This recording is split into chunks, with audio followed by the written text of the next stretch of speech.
we go. I'd like you to go to this warm-up question. Sometimes the hardest part is actually drawing it.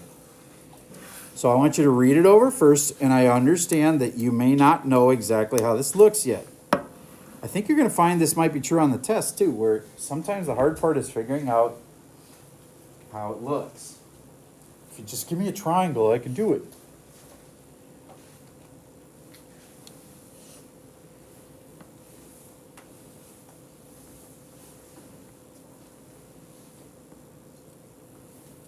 All right. Now, we do not have to do bearings on our test, but if you did, here's how you do it. Everybody put a dot for his starting spot, and then put a north, south, east, west around it like this. Okay. If they say he runs south 60 degrees east, what exactly does that mean? Does that mean he went straight south? No.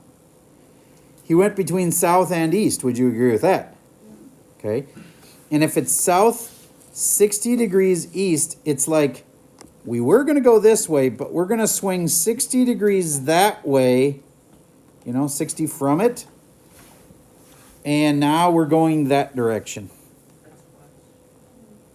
That's west. You're right. Thank you. Dang it. Got my east and west confused. 60 degrees east. So I got to swing 60 degrees this way. And now we're going that direction. Okay. Then a cat diverts his path by causing him to run, get the by out of there. Causing him to run due northwest 1 kilometer. Well, so from this spot right here, I make another compass rose. And then I figure out where exactly northwest is. Would you agree northwest is kind of back this direction? Is that where northwest is? It'd be more down to 45. I know it is. North, south, west, east. Isn't that kind of going sort of northwest? Yeah, it is. It's not perfect, but it's sort of going the right direction. Okay. And this first one was 2 miles. And this one was 1 mile. Do you get how that was kind of complicated to set up? All right. Now, I could figure out this final answer, but I'm not going to do this anymore because I'm afraid it'll really mess with your heads as far as these bearings, and you don't have to know them for our test. So, all right, go to this one. If little a is 8, little b is 9, and big C is 40, then figure out the area. I've given you that formula twice now, but you still might not remember it. Who's got it down? Area is 1/2, blah, blah, blah, blah, blah. So there's only 3 people? Oh, good. Joe, what do you think it is? Is it 1/2 A, B, and C? Yep, sine. See? Now, just to clarify on the sin sine thing, here's the official names of these things. Sine, cosine, and tangent. Why do we have 3 letters? Because they just take the first 3 letters of the words. Okay, so that's why we call it sine instead of sin. All right? All right, anyway, sine of 1/2 AB, sine of big C. And big C is 40. And this is 8. And this is 9. Figure it out. Compare your answer with the kid next to you. See if you got the same thing. If you need to borrow a calculator, borrow one. You can just put this stuff on there. Unfortunately, I have kids that hide stuff behind there. Happened just yesterday. Kid was hiding the calculator underneath the bag. They weren't hiding the calculator. They're hiding their phone.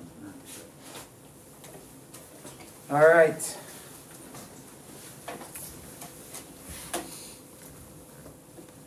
Oscar, what is 1/2 AB sine C? Oh, wait. Everybody compare with the kid next to you first.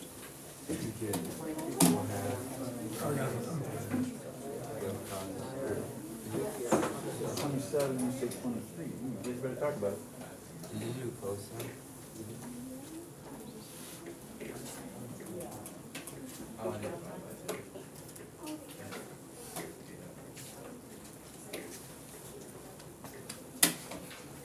Okay, if you were gonna put this in on a calculator, I would put in 0.5 times 8 times 9 times sine of 40, and you could put it in all in one stretch. And you hit enter.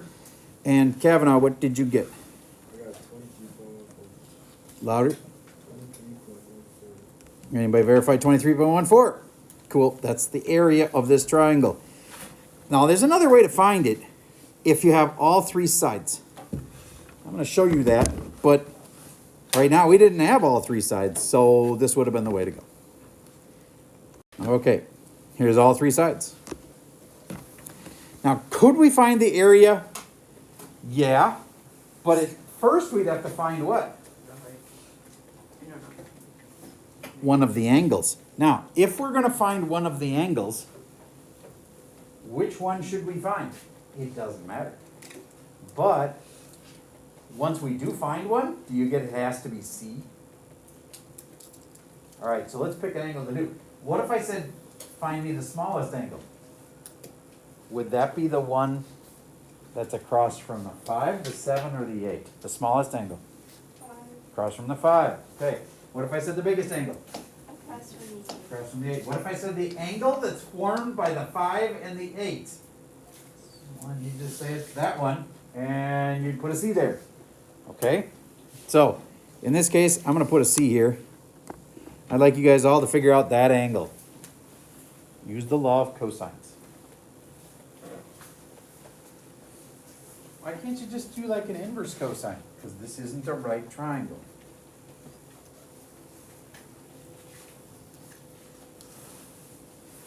It's really important to use the A, B, and C then. Because the law of cosines, the C has to be the important angle.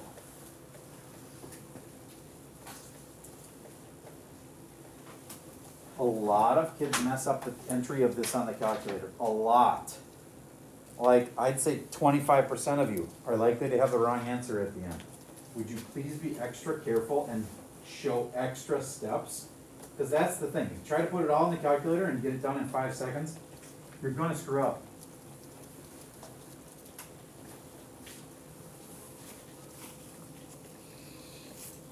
So for those that were struggling getting started, it would be a squared plus b squared minus 2ab cosine of big C is equal to c squared. Now I'm going to put in the numbers. I personally am choosing this to be a and this to be b, but it wouldn't really matter. So this is little a and this is little b. All right, so now I got 8 squared plus 5 squared minus 2 times 8 times 5 cosine of big C, which I don't know. This is the kind that people often mess up. Equals 7 squared. I do an extra step. 64 plus 25 minus 80 cosine C. Now that's the part where some people would try to put it all in the calculator right there. And I think you'd mess up. And this would be 89 minus 80 cosine C. Then I'm going to subtract 89 from both sides. Negative 80 cosine C, negative 40.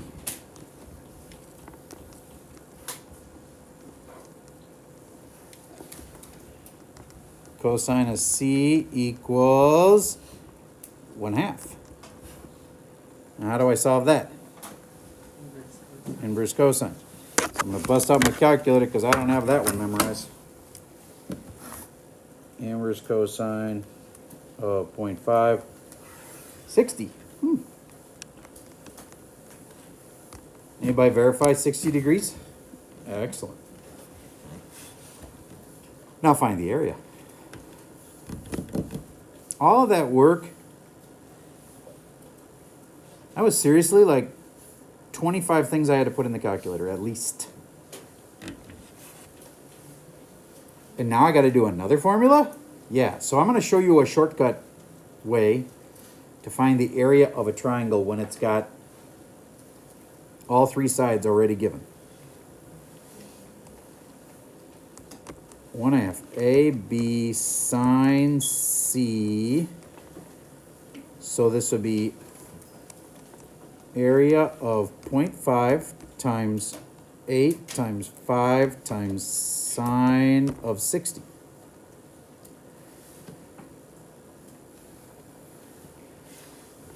$20 times sine of 60.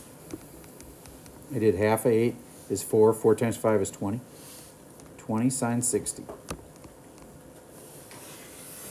20 sine 60. Enter. Area 17.32. Raise your hand if you had 17.32. Awesome. I think you get those two concepts. Now here's a new thing for today. Here's a way you can get the area of this, and it'll come out to the same thing that we just did, except in a way it's better because it comes out perfectly exact. And what we just did, you know, with that decimal, that wasn't exact. 17.3 is way rounded off. Okay. So first I gotta teach you what the word semi means. You mean like the big truck going down the road? No. What if I did semicircle? What would you think I mean by that? Half of it. Yeah, semi means half of. Okay. So semicircle means half a circle. What do you think a semi-perimeter means? Exactly. Everybody figure that out. Semi-perimeter. Would you agree the perimeter was 20? Would you agree the semi-perimeter, therefore, is 10? Half the perimeter. Okay. Semi-perimeter is 10. That's pretty quick to figure out, isn't it? Okay. Now, here's the tough part of the formula. Area is, write this down, square root of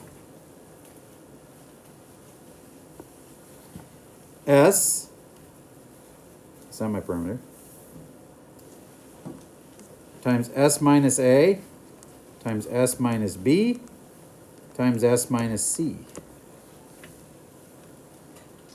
That's a really complicated looking formula, but if you just realize it's just the semi-perimeter over and over and over again, which was 10, we do 10 times 10 minus A times 10 minus B times 10 minus C. And I know A, B, and C. They're 5, 7, and 8. I'm going to use A as 8. B is 5. C is 7.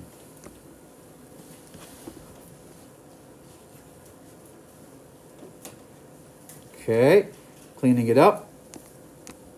Square root of 10 times 10 minus 8 is 2 times 10 minus 5 is 5 times 10 minus 7 is 3.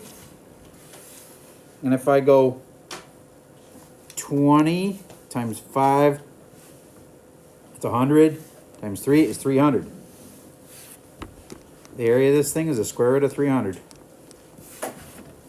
Why is that better than what we had? Yep. Yep. If you try the area, or you try the square root of 300, it is 17.32, blah, blah, blah. But this is cleaner. All right. Would you agree that on the classic 3, 4, 5 triangle, we know all the sides too? Okay. So, but why wouldn't you realistically ever use this to find the area of this triangle? Tyler. And therefore, what well, just do the area for me. What is it? 1/2 base height, which is just 6. Yep. So bottom line, the area of this one is super quick to find that way. Why would you ever do it the other way? If you were a teacher who was trying to teach people how to do this and you wanted them to be able to know that their answer was right, do you guys get that the answer for this is 6? So let's try this new method and see if it works. Because if you know the answer is supposed to come out to 6 now, that'll be good. All right, so what's the semi-perimeter of it?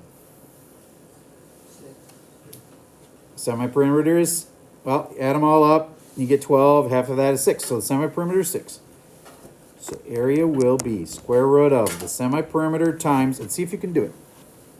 I bet you don't even have to write the formula out. I wouldn't want to write the whole formula out. I mean, if my life depended on it, probably would.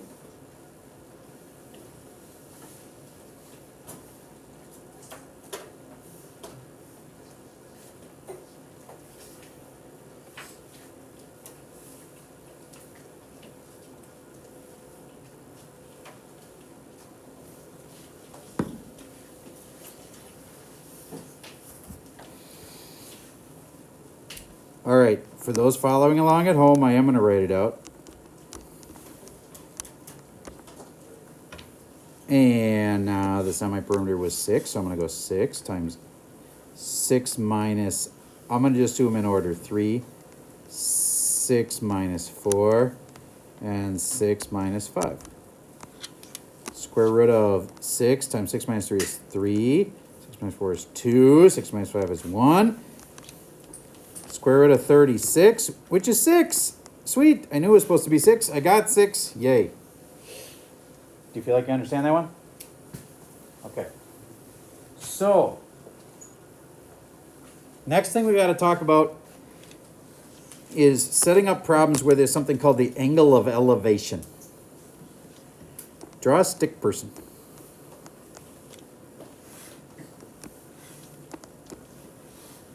Okay. Now draw a plane up in the sky. I'm going to make it like a jet. Don't overcomplicate this. The angle of elevation means if you make a triangle from you to the plane and the plane straight down again, and you're going to make a right angle out of this. So this is a right triangle between you and the plane and vertical. This is called the angle of elevation. It's like how much would you have to elevate your head to look up at that plane, that angle. And it's called an angle of elevation. Okay. So let's say the angle of elevation from you to the plane is 20 degrees.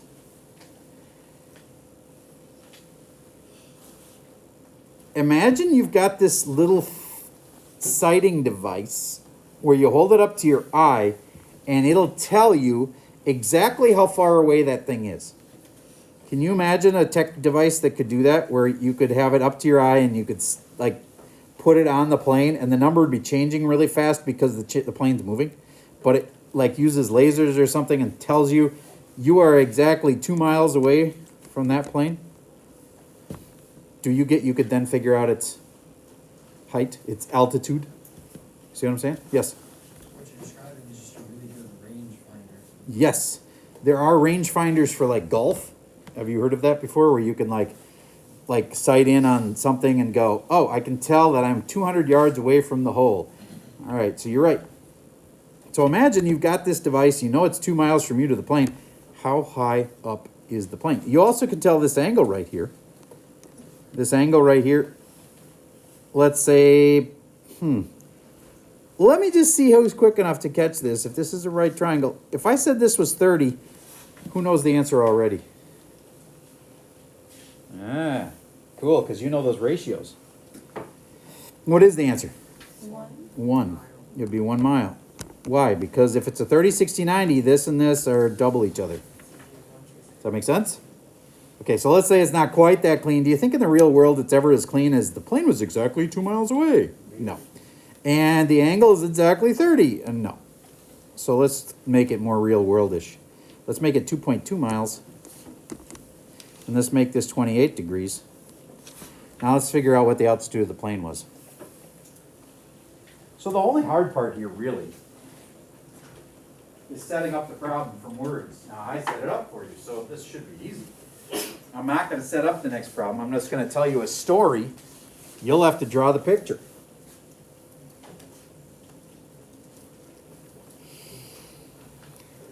Now I right away, since this is a right triangle, I like to call this C, because you know the whole a squared plus b squared equals c squared. I would have totally supported you if you had said, I want this to be C, where the guy is. All right, so let's say, though I've decided this is going to be A, this is going to be B, and this is going to be C, then A is altitude, which kind of makes sense. Now, some of you are probably using law of sines. You're doing it the hard way. I would personally do sine of 28 equals A over 2.2. So 2.2 times the sine of 28. Do you guys have 1.03? Does it make sense that it's pretty close to a mile? Yeah, because before our numbers were 2 miles and 30 degrees, so you know, it's going to be really close. About 1.03 miles. Do planes actually fly that high up? Oh yeah. Did you know that a typical airliner is flying up 35,000 feet is very typical cruising height? So that's about 5 times 5 would be 25. Well, it's 5,280 feet in a mile. So if you take 35,000 and divide by 5,280, it's about 6 miles up. That's pretty typical. So 1 mile up is actually pretty low. All right. So I want to give you the problem this time with no picture. You got to figure it out. You're walking along the desert floor, and you look up and you see a mesa rising in the desert. In case you don't know, they're a hill that kind of looks like this. Okay? There's somebody standing on the edge of the mesa. You use your little rangefinder thing, and you figure out that they are exactly 5 miles from you, and your angle of elevation is 16 degrees. They're 5 miles away exactly. Like if you could shoot a string from you to them, like you're Spider-Man, it'd be exactly 5 miles. So 5 miles. Angle of elevation is what degree did I say? 16. You should be able to say how tall the mesa is. Well, how tall the You've got a good point, because we usually do angle of elevation from their eyes, but we're not going to get that in depth. Because otherwise, I got to tell you, are we seeing the top of the person's head, or are we seeing the middle of the person's head, or are we sighting to their feet? We could get really complex. So we're just saying that we are on the floor. And so by now, you should have drawn it, and it should have looked like this. And this is 16, the angle of elevation. This is your other person over here, and the distance to them was 5 miles. And it's a right triangle always with the angle of elevation problems. And last but not least, we're going to call this A for altitude. It's kind of like an A again. You could use any letter, doesn't matter. And sine of 16 is A over 5. Times both sides by 5, and it's 5 sine of 16. Raise your hand if you had that one right. Cool. All right. Feel like you understand the angle of elevation? It's like the angle from them up. Okay? Okay. Then let's go on in the notes here to this one. Do you recognize all three of those ways of finding a triangle? Just look at the three formulas. Do you feel like you got them all? What's that first one? That's the normal area of a triangle. That's a normal area of a right triangle. Which up until this unit is probably almost exclusively the kind of triangles you guys dealt with. But then we had this one, where it's just for this kind where you have like a side angle side situation, a side angle sandwich. And then I just taught you this where S is really important. What's the S? Semi-perimeter. Okay.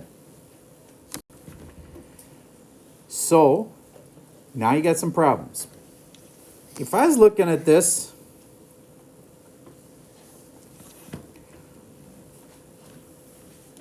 and I got to figure out where B and C go, and I have angle A as 12, there are some things that you just couldn't do if you're going to put them on this triangle. First of all, I wouldn't use this triangle because I think it would massively mislead you. Do you get that this triangle, none of these angles are even close to 12 degrees? They're more like 45, 45, and 90. That's definitely not going to work for this, so I wouldn't use that. Draw your own triangle. So I'd start by drawing an angle at 12. You get to decide how big you think 12 is. And that's A. It's really important to label all these things, right? And if this is B, 128.46, and this is C, 149.7. Oh, it doesn't even really matter what it looks like. What formula are you going to use? Oh, No. oh no, this is for area. What's that formula for the area of this one? 1/2 AB, what? Sine C. Yep. Why can't I use that semi-perimeter one? Don't have all the sides. So we can't find the semi-perimeter. Could I find the last side? Yeah, but that'd be pretty slow. Okay, so a kid noticed that if our formula uses A, B, and sine C, then it seems like we can't do it because we don't have side A. But do you remember me saying we can rename things? You know what I mean? What's the important angle supposed to be? C. So just because they call it A, doesn't mean I can't call it C. You know what I mean? I can cross that off. And then if this is C, that makes this A and B. You see what I mean? So just because they said angle A was 12, you can change what they call A. You could call it C. And you want the key angle to be C. Does that answer your question well enough? Yes. Yes, you may.